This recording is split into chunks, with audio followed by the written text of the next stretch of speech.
war ilaaha amarkiis fara badanaa maanta shaqada waa la ii diidanayahay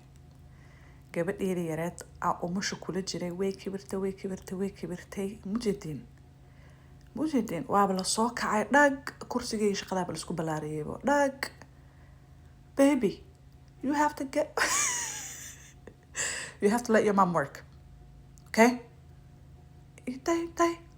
she don't want to hear waxa Allah aniga kursiga sida isku kala jeedayo xafiiskayga saaka ayda qaadatay wax allaale waxay soo jeedi kartay way soo jeeday waxay soo jeedi kartay way soo qaatay dhag what am I going to do you have your own room gabadhan saan isku qalajanayso waxaa idin tusaa qol dhan ay kaligeed leedahay see spoil u tahay ee kursigayga u jiifto isma laha let me show you guys her own room mujeda tooskeed intay ka bilaabanayaan qol dhan ay haysataa musqusheeda u taalo qolkan dhan ayada iska leedahay xataa waa kaasa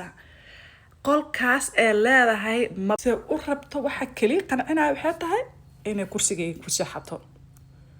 baby your mom has to work she can't work if you're sitting in her waxay iska dhigaysaa inaysan weligeed seexanin wanaagta keliya oo qolkeeda leh ma rabta laakiin you okay but she's so freaking cute wax ma laga dhihi karo